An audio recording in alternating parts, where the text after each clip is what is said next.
masih bersama dengan kami dalam Berita Lampung. Untuk Anda yang baru saja bergabung, kami akan menyajikan kembali berita utama pada pagi hari ini.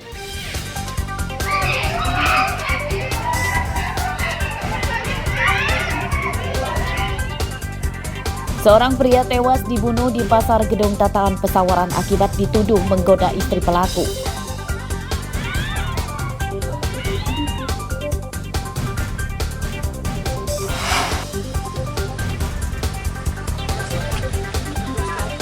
Seorang pengendara motor tewas terlindas truk tronton saat menghindari jalan berlubang pada perbaikan jalan di Bandar Lampung.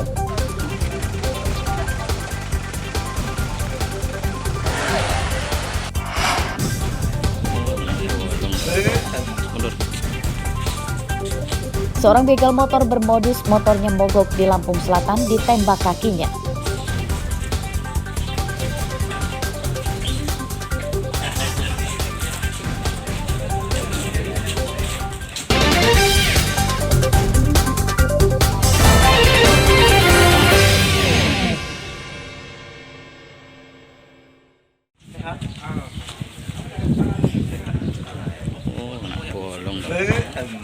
Budaya saling menolong dan kerama tamahan warga Indonesia dirusak oleh salah satunya Hasbi, warga Penengahan Lampung Selatan. Minggu siang, ia ditangkap karena membegal motor bermodus pura-pura motornya mogok dan meminta pertolongan warga yang melintas untuk dijadikan sebagai korban.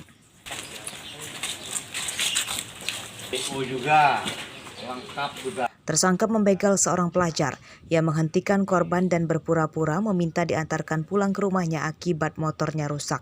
Saat melintas di jalan sepi, tersangka kemudian menodong korban dengan senjata tajam dan merampas motor, ponsel, dan uang korban sebanyak 1 juta rupiah. Sudah kena tembak kakinya masih. Pura-pura tersangka ini rusak motornya, kemudian memberhentikan korban, lalu menebeng, itu namanya, minta diantarkan ke rumahnya. Kemudian di tengah jalan di kebun yang sepi, si korban ditodong atau dengan sajam, ya. Hasbi ditembak kakinya karena berusaha kabur saat akan ditangkap. Ia membegal motor bersama seorang temannya yang masih buron.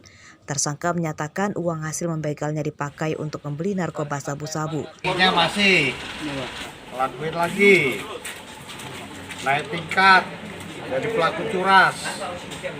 Kamu pakai sabu udah berapa lama? Hah?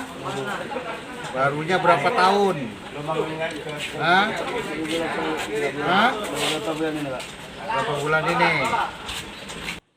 Motor tersangka dan korban disita sebagai barang bukti. Polisi mengimbau tersangka yang masih buron segera menyerahkan diri sebelum ditangkap. Aris Susanto melaporkan dari Lampung Selatan.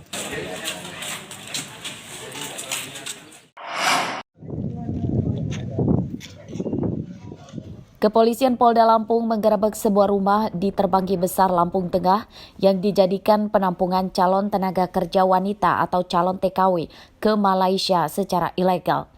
6 wanita diselamatkan dari korban tindak pidana perdagangan orang atau TPPO bermodus penyaluran TKW ke Malaysia. Perekrut para korban bernama Indah Putri Sanjaya turut ditangkap. Ia mengiming-imingi korban bekerja sebagai asisten rumah tangga dengan gaji 5 juta rupiah per bulan, serta membiayai para korban hingga tiba ke Malaysia. Tak hanya itu, keluarga para korban juga diberi uang saku 1 juta rupiah. Saudara pelaku ini merekrut kurang lebih ada 6 orang untuk jadikan asisten rumah tangga atau pembantu di Malaysia. Dengan ditawari atau diimingi gaji sebesar Rp1.500 atau dirupiahkan sebesar 5 juta rupiah. 6 korban merupakan 4 warga Lampung Utara, 1 warga Waikanan, dan 1 lagi warga Jambi.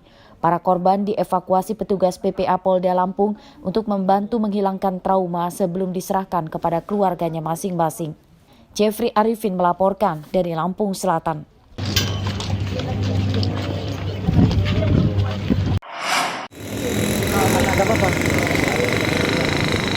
Belasan pemuda yang mengendarai motor dengan knalpot suara berisik atau knalpot brong terjaring razia polisi di Jalan Desa Tunggal Warga, Kecamatan Banjarmargo, Tulang Bawang, Sabtu malam.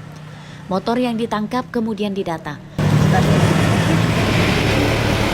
Beberapa motor yang ditangkap dilepaskan lagi setelah pengendaranya bersedia mengganti knalpotnya dengan yang standar. Sementara bagi pengendara motor di bawah umur diberi sanksi menyanyikan lagu Garuda Pancasila. Ya, hafal nggak? Hafal nggak? Tiba di bangsaku, ayo maju, maju, ayo maju, maju, ayo maju, maju. 30 personel polisi Satuan Lalu Lintas Tulang Bawang dikerahkan dalam razia untuk mencegah adanya balapan liar yang sering memicu aksi tawuran antar remaja.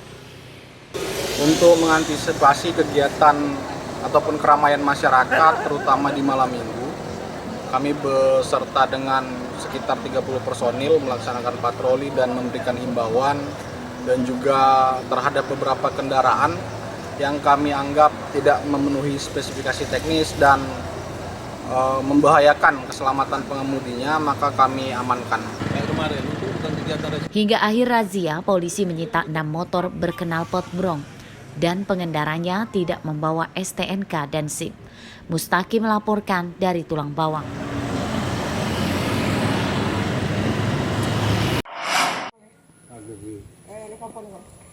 Ratusan hektar tanaman padi di 3 desa di Kecamatan Simpang Pematang, Basuci gagal panen akibat tanaman padi mati terdampak kemarau. Para petani pun merugi hingga puluhan juta rupiah. 3 desa yang dilanda kekeringan, Desa Bangun Mulyo, Wirabangun, dan Jaya Sakti. Sekitar 300 hektar sawah di 3 desa ini kini terlihat hamparan tanah tandus dampak kemarau. Menurut petani, daerah ini sudah lebih dari 3 bulan tidak ada hujan. Para petani mendesak pemerintah membangun irigasi dan sumur bor supaya masih bisa tanam dan panen saat tiba musim kemarau mendatang. 300 hektar kurang lebih. Itu kering semua Pak ya? Kering semua saat ini. Terus masyarakat sendiri untuk bercocok tanam apa Pak? Tidak bisa bercocok tanam apa gimana? Enggak ada yang cocok tanam. Karena enggak ada air. Sekitar 3 bulan setengah Pak, karena kemarau panjang. Dampak banyak petani gagal panen, harga beras pun sulit turun. Seperti terpantau di Pasar Simpang Pematang Minggu pagi. Harga beras medium Rp13.000 per kilogram dan kualitas premium Rp15.000 per kilogram. Tingginya harga beras dikeluhkan warga, sebab harga beras saat ini tidak sebanding dengan pendapatan mereka. Beli beras Pak ini Pak. Berapa? Sekarang per kilo jatuhnya udah 15.000 Pak per kilo. Biasanya cuman 10.000, 10.500. Jadi per 10 kilo itu cuman 115. Sekarang udah 150 per kilo. Kecewa Pak, karena nggak sesuai dengan penghasilan. Dalam artian untuk harga karet sekarang aja masih rendah Pak untuk wilayah Mesuji ini. Jadi nggak sesuai, nggak ada keseimbangan. Sebelumnya cuma 13, ya awalnya 10 naik lagi, bahkan intinya yang tertinggi sekarang 15. Turun lagi sekarang susah tuh. Akibat apa sih Bu ini? Ya kemarau panjang. Kemarau panjang. Yang jelas. Tadi tidak ada stok ya? Kurang stok. Dampak kenaikan harga beras, omset pedagang menurun sebab banyak warga yang mengurangi pembelian untuk menekan pengeluaran. Warga dan pedagang mendesak pemerintah segera menurunkan harga beras. Aris Susanto melaporkan dari Mesuji.